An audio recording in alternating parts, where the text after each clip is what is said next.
Hi, good morning. My name is ALICIA Maldonado. I am Chicana Genisara, born and raised in the community of Atrisco in Albuquerque. I am a multidisciplinary artist. I'm a photographer, actor. I direct and produce for theater and have also directed and produced quite a bit for radio and for video as well. I am also a writer and have spent a lot of my career and work working within the intersections of art and social justice and cultural exploration. And so currently I have a business, it's called Atlisco Productions, LLC. It's a for-profit. And I do my consulting work as well as creative um, work through that entity. And then most of my acting work is outside of the business, if you will. Um, but yeah, so that's what I do. I live here still in the South Valley in Albuquerque. I'm a mother. I have a daughter who's 19, who's also an artist and a dancer, and I'm 46 years old. Excellent. Thank you. Well, you have a lot of different projects and art forms that you're working in. So I'd be curious to hear from you just in the early months of 2020 when this first started entering our consciousness, like what were you working on? What were you pursuing? Kind of what things did you have in the hopper and how have things evolved, transpired, shifted with the onset of COVID-19?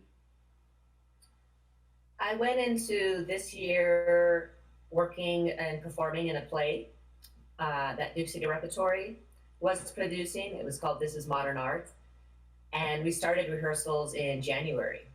And so I had been preparing for that, before the new year. I had my script and I was reviewing it. And so that was like the first couple months of the year was really digging into that work and preparing for my character. And our show went up in February.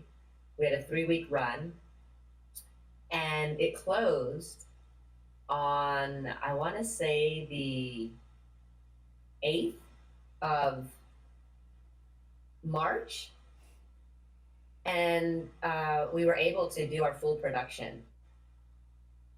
And it's really crazy looking back because right after we finished our production, it was literally the following week that, the stay at home orders were starting to go into place.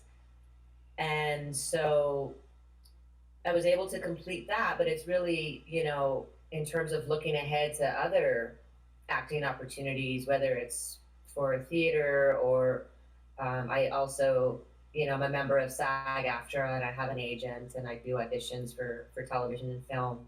That's pretty much shut down completely. So the aspect of having income or work in that regard is, just so up in the air as far as where we can go as theater makers and artists and film and TV actors. So, what have been some of your discussions like with your colleagues and peers in those fields? I mean, have you guys been brainstorming or talking through things that you had, or even as you develop ideas for new projects? I mean, have you been having some dialogue and back and forth with people in those industries about this and the new horizon? I've had some individual conversations with colleagues and friends, but have not been part of like larger discussions with groups of theater makers or film actors and directors and producers. So I know there's various conversations going on in that regard.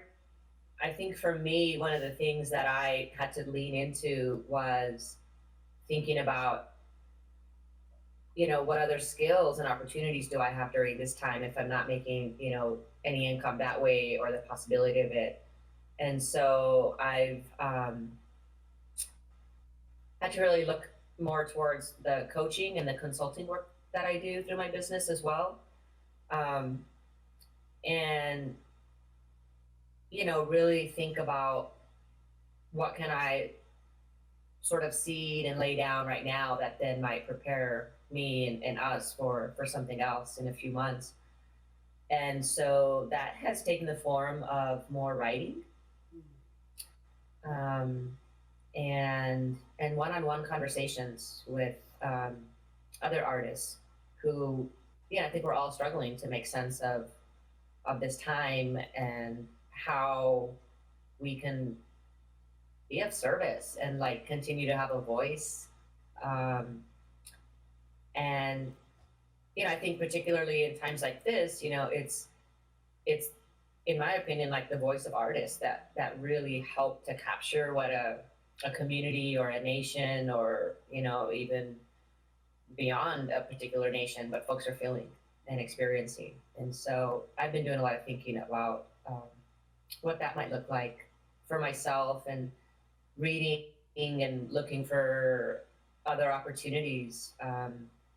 I know there's a lot of funds and grants, and it can be a little overwhelming to think about what that would look like. But I know that it's been extremely tough for all of us, for families and for artists in particular. Mm-hmm.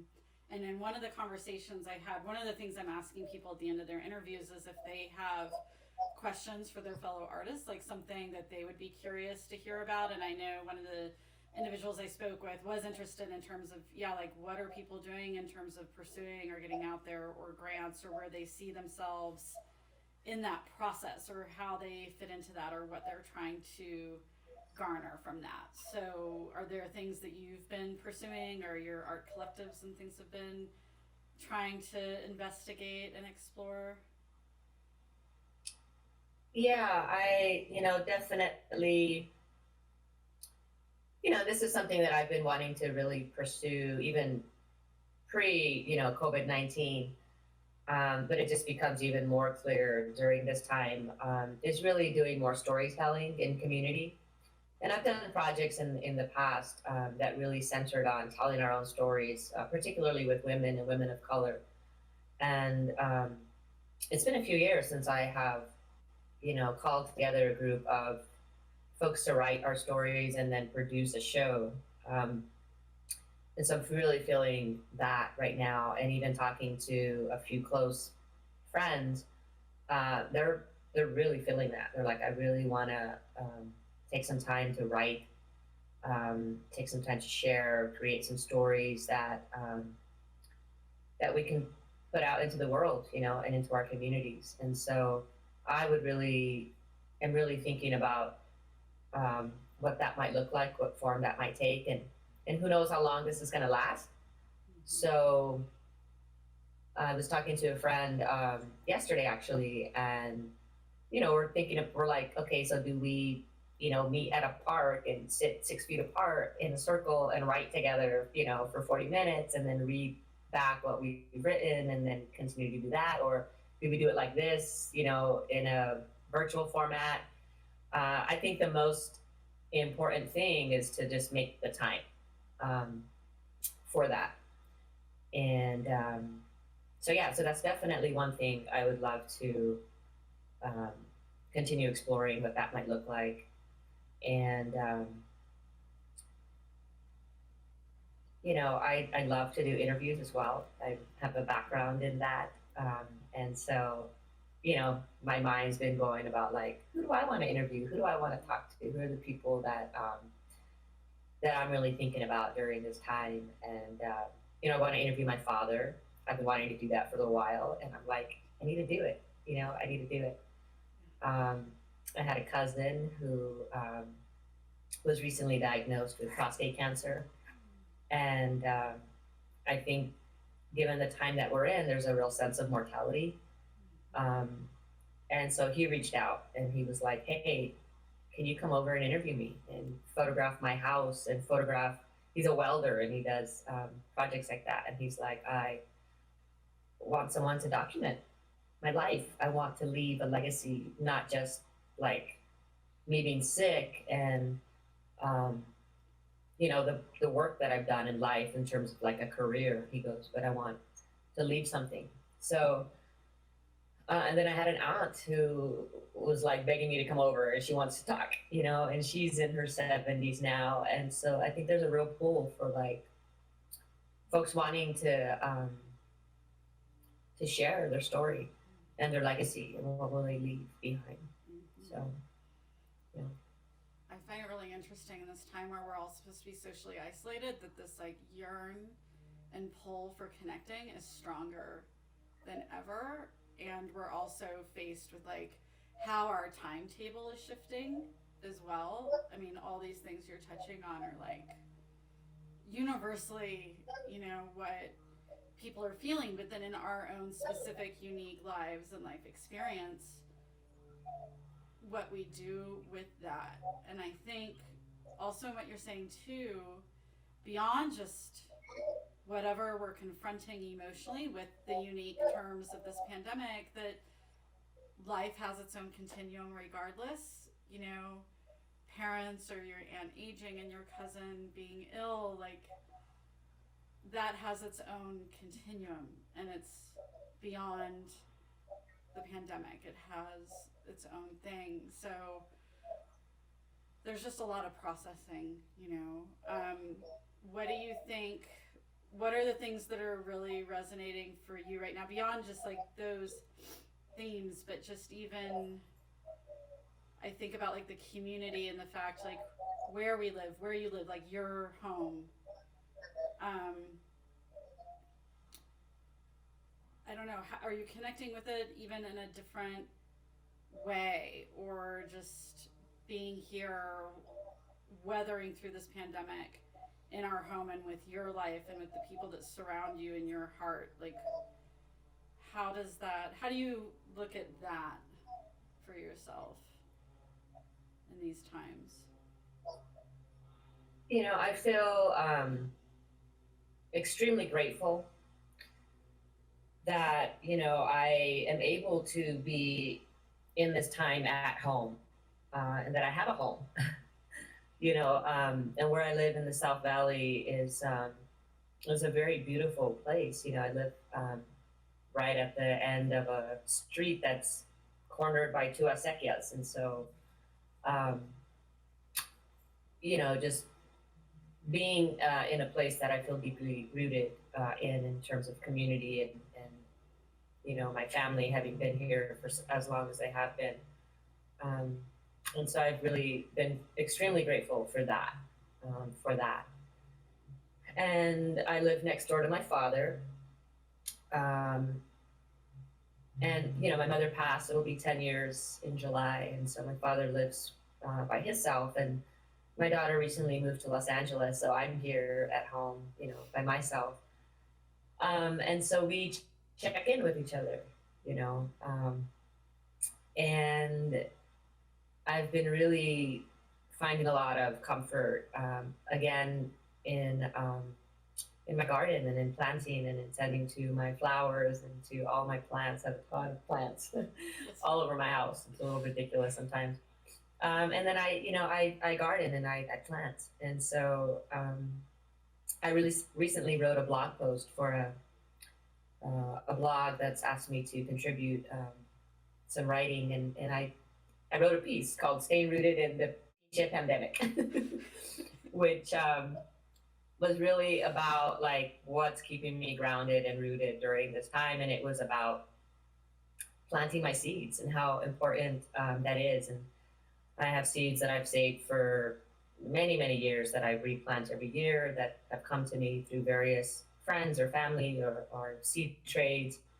And just how important that is in times like this to remember to plant our seeds, how important it is to be able to grow our own food, to be able to take care of ourselves, to really honor the traditions and the medicine that's been passed down through our ancestors. And so really, really, really calling on, my ancestors to be present and help me in this time. So that's been offering me a lot of comfort and grounding. Every day I go outside and I look at my little seedlings, I look at my plants, I'm like taking count of what's sprouting, what's not sprouting, what are the conditions. I had a fucking worm that like went and ate all the heads off my heirloom tomato seedlings that were coming up, and kept going in the morning, and I would see like one little head was gone, and I was like, wow, something's eating it. And I was looking and looking, and I went up north camping this past weekend, and when I came back, there was like only like three little seedlings left, the little tops, and I was like, something's getting it. So I brought it inside, and then the next morning I went to look at it, and they were all gone, and I was like, what the hell? So I like took off my glasses and I looked really closely, and there was this little worm that was just alongside the stem. And so what it does is it crawls up the stem, eats the top of the seedling, goes down, goes to the next one. So like, I'm just like, but yeah, so, I'm writing a follow-up blog post that's about the seeds that we plant.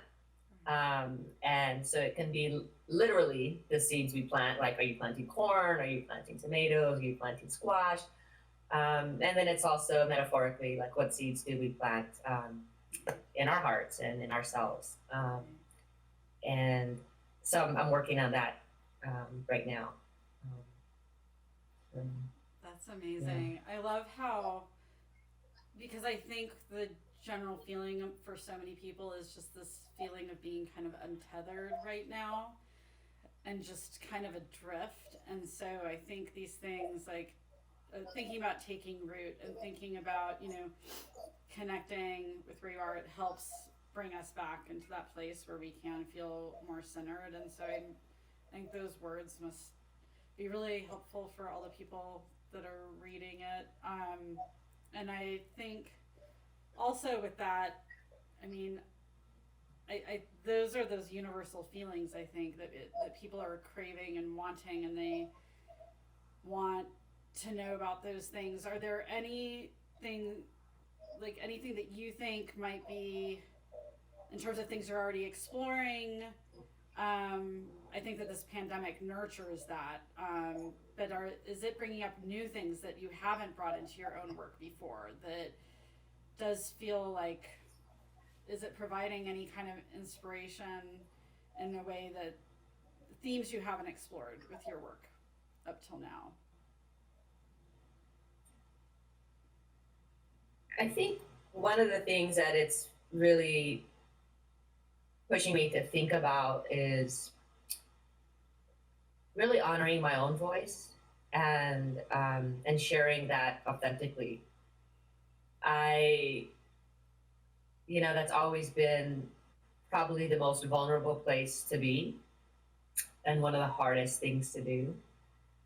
And I think about my photography and what that means to me, and I have focused more on documentary photography in the past, and still life portraits, and thinking about what it might be to turn the camera on myself as a visual artist, to share my own story, which is terrifying, and people tell me all the time, they're like, it's so wild, Alicia, like you can go on stage and perform in front of all these people and, perform in plays, or you can go audition for films or TV, do a lot of radio work. And yet there's this difference when you turn it on yourself and you're speaking your own words, right? And so I'm exploring that and thinking about what that would look like. For many years, I've wanted to do, a video broadcast or a radio podcast, that really just sort of combines interview and then like a lot of just sort of self-reflection and thought. And, I'm always like, oh, I'll do it, it'll happen. And then I get caught up in another project or doing something else. And so really thinking about, what that would look like, and really trying to push and challenge myself to maybe peel back that layer a little bit, which this writing has, writing for this blog has been sort of jumping back into that, because I hadn't written for a blog in many, many years. And the writing that I did back in the day was a little bit more for work, and it was sort of reflecting on work stuff versus just what's on my mind, what do I want to share and think about, and just doing it without judgment or without like too much self-censoring, Right. Right. which I think I tend to do. I'll self-censor and I'll like be very judgmental about like, how will this be received or what is it like versus just saying, this is what I have to offer right now, and that's it. So that's definitely coming up for me. Um, I have the real honor and privilege. I'm part of a cohort, a coaching cohort that started in January, and it's a cohort that's New Mexico specific. So all of us that are in the program all live and work in New Mexico, and it's all people of color. Um, and it's a 9-month program. So at the end of the 9 months, we'll all be certified coaches. And it's coaching for equity and transformation. So there's a real focus on equity, inclusion, racial justice, transformation. And so the learnings since I've been part of that have been just profound, and really thinking about how I can use what I'm learning as a coach and linking that to storytelling and personal transformation for people as we really, I think what this pandemic has showed us is the huge inequities that exist within our nation and our world, and particularly the impacts for people of color. We're looking at New Mexico, we're looking at our Native community and how they're being affected by this, way more than other folks. And that is a result of the huge inequities that we have in our system around healthcare, around access to technology, to fresh food systems, to water, to resources that would otherwise keep a community healthy. And so, yeah, it's really looking at those issues as well. That's really coming up for me about how do we as artists work to not only tell stories and share stories and support each other, but like, what are we doing that's creating equity and transformation for our people and our communities? So really feeling that right now as well. What are some of the things from the coaching? Like, are there any like specifics you can talk to? Like, some of the seeds that have been planted from the coaching that you're translating and carrying over right now? Like, because I feel like you're in the process of it now. You're like in the thick of it. So I'll be really curious to see what happens, like 6 months from now, like a year from now. But because you're in it and it's just now kind of coming through, like, what's really resonating with you, and how do you see it manifesting in some of the things that you're considering? If you can give me any kind of specific. I think that what this is really helping me to see is really honoring our own internal power, like coming into our own power, and really trusting our intuition, trusting that we have like all of the medicine that we need in our life to create the type of change that we want, and trusting that the people that we're working with as our coach partners or clients also have that. And so I think that so often we approach things from a deficit model, or that like you've got to fix people or things, or that because of deep trauma and generational trauma and racism and systemic oppression, that it can feel hopeless. And this reframing is like, yeah, there's all of that, and we need to work through it. We can't work around it, and we can't back away from it. We got to go into it, but with the true belief deep inside that like that we do have what we need to make those transformational changes.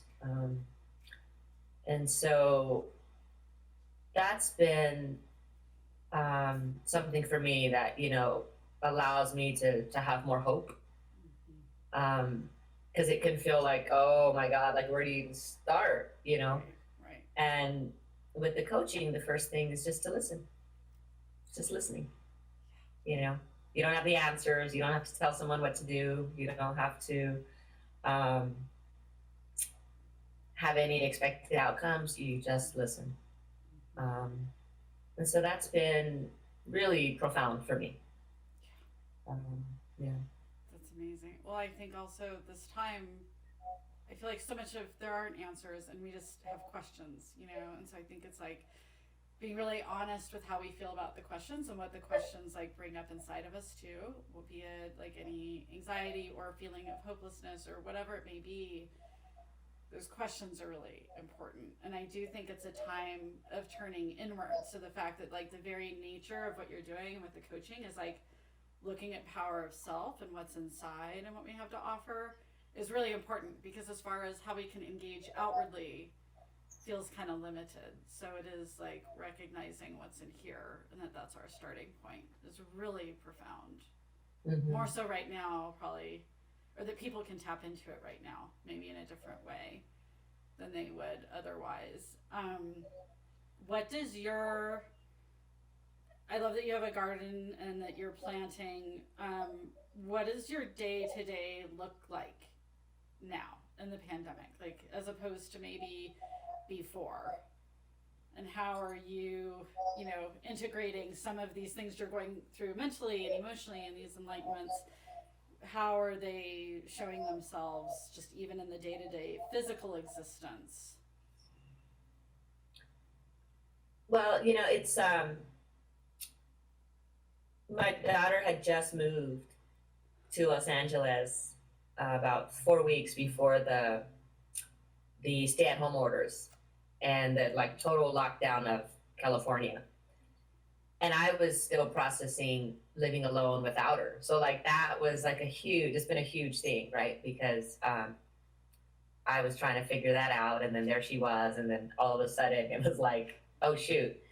And so that's, you know, she did come home. I was actually I was fortunate enough to go to Hawaii right after my show closed, March 8th.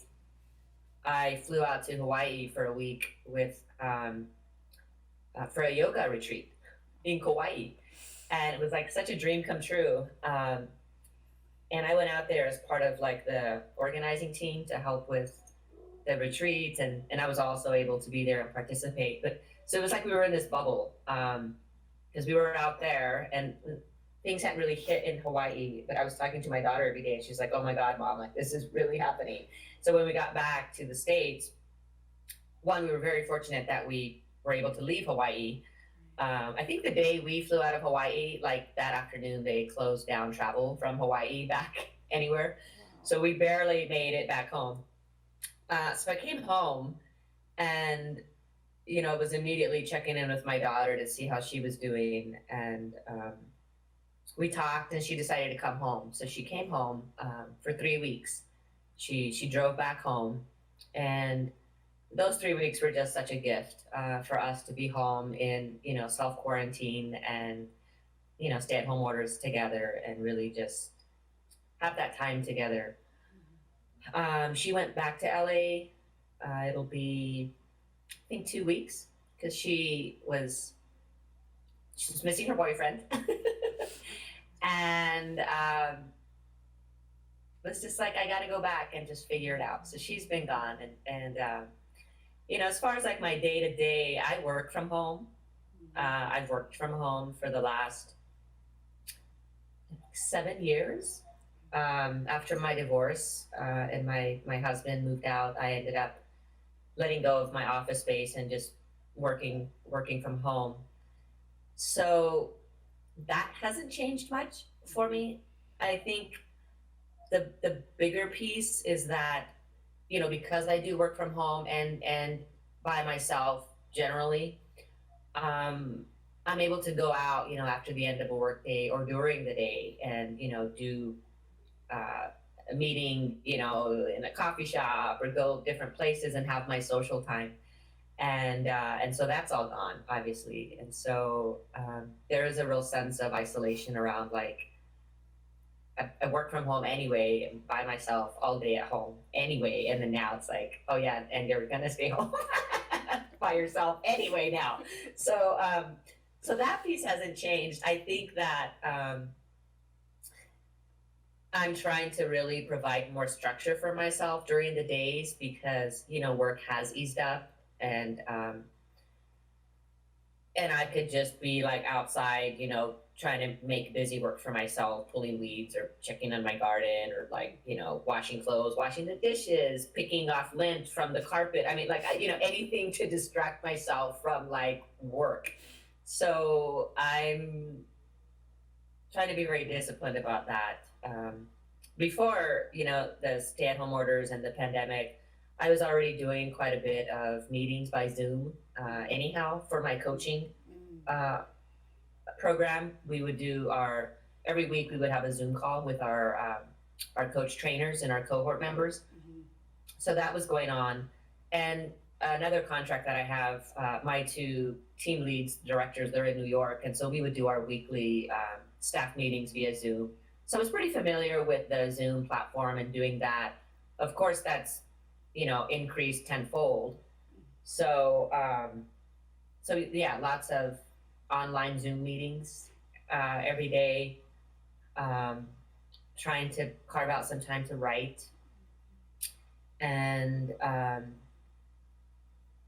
you know, wanting to figure out a little bit more discipline about like what would the storytelling projects that I want to do look like, to really manifest those.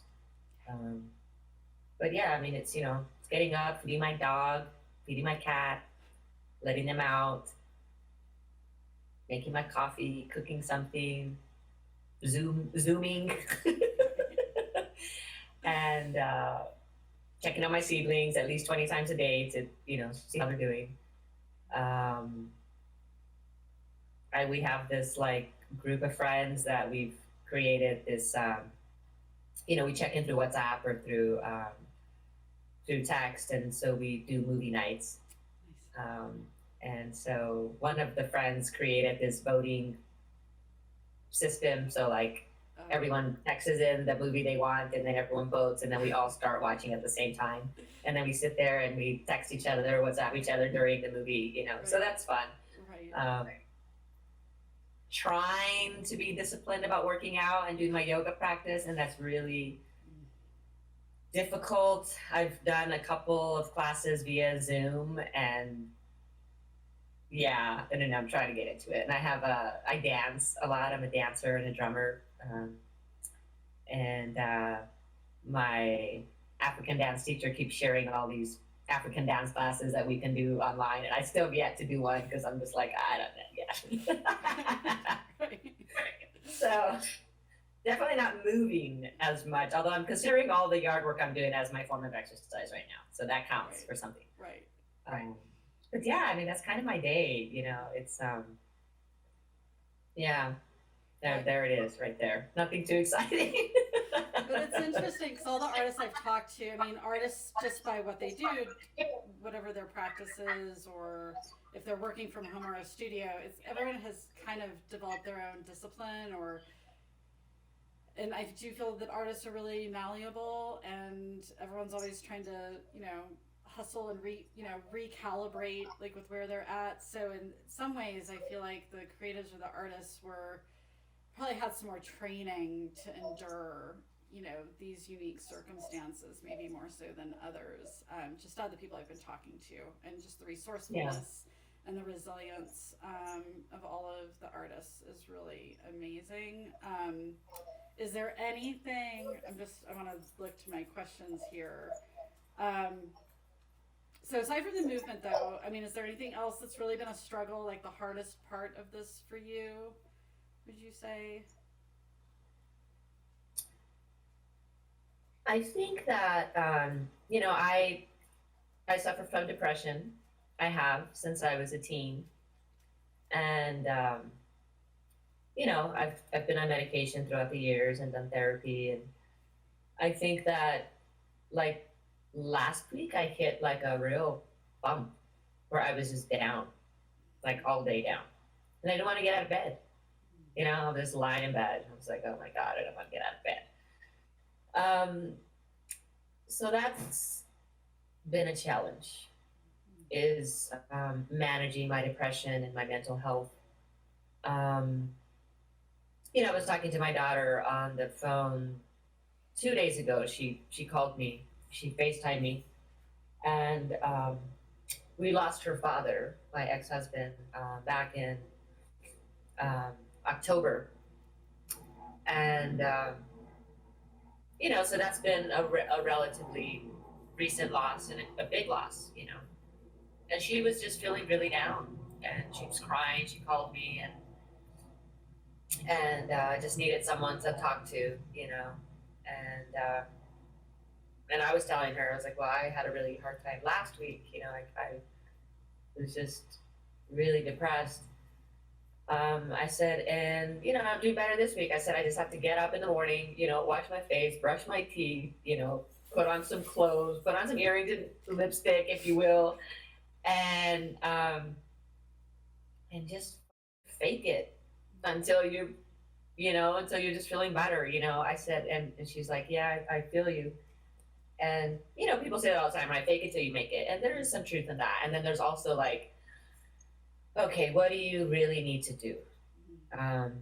What do you have in you to just sort of take a deep breath, center, and call in your power, and do your daily gratitude, keep moving forward. So yeah, that's been a challenge, and I've talked to several friends and artists who are dealing with mental health issues, as well. So I think for me, I feel very grateful that I have a good network of people that I can reach out to and talk to, and that I do have creative outlets that I can sort of release things into. Um, but yeah, that's definitely been a challenge, I will say. Absolutely. Yeah, I have that as well. Like I have major depressive disorder, and talking to a couple other people that have shared that as well in their interviews, and it's not easy anyway. And then when you get in your own head and spend a lot of time in there and alone, it's just that much more. Yeah. Um, where where do you see yourself? I just have a couple more questions. Where do you see yourself in your artistic pursuits a year from now?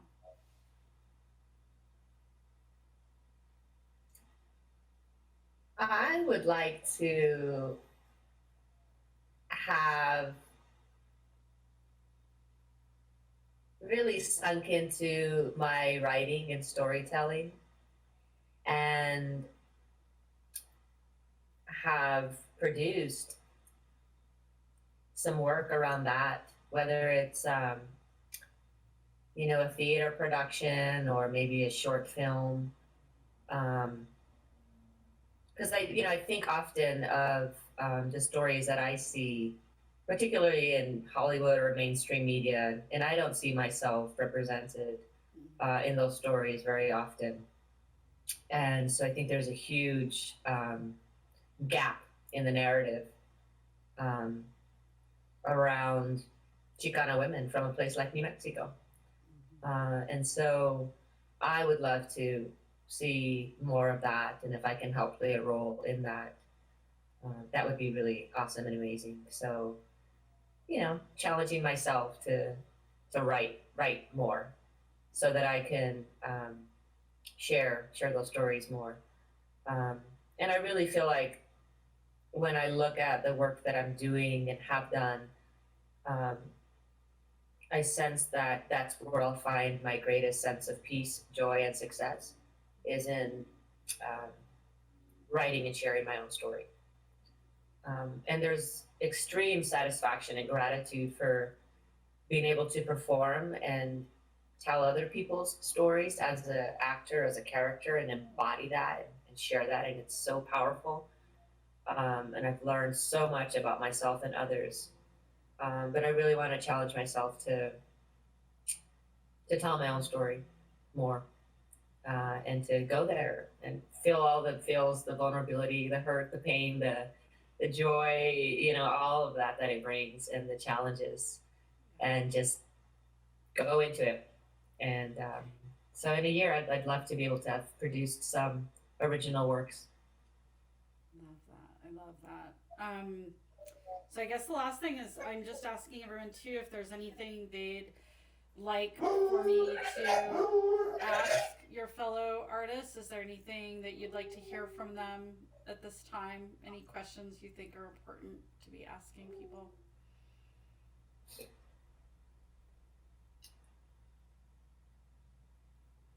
Yeah, I think that, I would love to hear more from artists about what is keeping them grounded and rooted in their practice. And, would really love to hear more about what's keeping them disciplined in a time like this to practice the work. Because, that's, I would say, probably one of my biggest challenges is practicing the discipline and the follow through, right? So like what's helping folks, what's motivating them, what's really keeping them in that space. And then just, how we can support each other. I feel really grateful for all the things that I've seen out there for artists and by artists. And I'd love to keep exploring and learning, what else is out there for us during this time to help support us and in our art.